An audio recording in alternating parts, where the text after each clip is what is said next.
জুলাই গণ অভ্যুত্থানের অন্যতম নেত্রী ও ঢাকা বিশ্ববিদ্যালয়ের ডাকসুর গবেষণা ও প্রকাশনা সম্পাদক সানজিদা আহমেদ তন্নিকে নিয়ে সামাজিক যোগাযোগ মাধ্যমে অবমাননাকর মন্তব্যের অভিযোগ উঠেছে। বিশ্ববিদ্যালয়ের গণযোগাযোগ ও সাংবাদিকতা বিভাগের অধ্যাপক কাবেরী গায়েনের বিরুদ্ধে এ অভিযোগ উঠে। আজ রোববার বিকেলে প্রক্টর অফিসে স্মারকলিপি জমা দেন শিক্ষার্থীরা। তাদের অভিযোগ, 2024 সালের 15 জুলাই ছাত্রলীগের হামলায় আহত শিক্ষার্থী সানজিদা আহমেদ তন্নিকে নিয়ে অবমাননাকর মন্তব্য করেন অধ্যাপক কাবেরী। এতে করে বিশ্ববিদ্যালয়ের মর্যাদা ও শিক্ষার্থীদের সম্মানহানি হয়েছে। বন্ধের উপর চরম মাত্রা ধারণ করে। সেখানে যে ছবিটা আপনারা দেখেছেন পুরো দেশের বিবেককে নাড়িয়েছিল, সেই সানজিদা আহমেদ তন্নি আপু ডাকসুর বর্তমান গবেষণা প্রকাশনা সম্পাদক।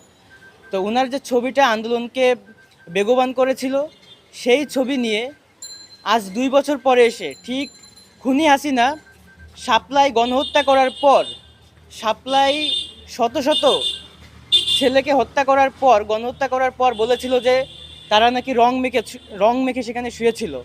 সেই একই ভাবধারায়, সেই একই মুখে, সেই একই বাক্যে আমাদের ঢাকা বিশ্ববিদ্যালয়ের একজন সাংবাদিকতা বিভাগের অধ্যাপক, আমরা বলতে চাই উনি বলতে চাই যে উনি অধ্যাপক হইলেও অধ্যাপক নামের একজন কুলাঙ্গার। উনি বলতেছেন যে সানজিদা আহমেদ তন্নি উনি নাকি টমেটো সস মেখে ওইখানে অভিনয় করেছিলেন।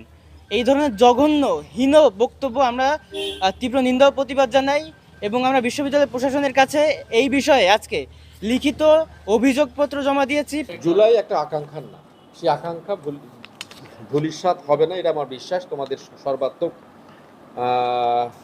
যে অ্যাক্টিভিটি এবং মানুষের মনে যে আকাঙ্ক্ষাগুলোকে মনে করে দেওয়া, মানে ব্যক্তির স্বার্থের চেয়ে মানে গোষ্ঠীর স্বার্থ যদি আমরা সামনে রাখি, আমি বিশ্বাস করি যারা ফ্যাসিবাদের সঙ্গে যুক্ত এখনও মনে করছে, এখনও অস্থিতিশীল করবার জন্য যারা অস্থির আছে, মানে তারা সেই সুযোগ তখন পাবে না। যৌক্তিক তথ্য প্রমাণ থাকলে আমাদের জন্য বেশি সুবিধা। আমরাও তদন্ত করে আমরা বের করব ইনশাল্লাহ। আমরা যত দ্রুত সম্ভব এগুলো অভিযোগ নেওয়ার চেষ্টা করব।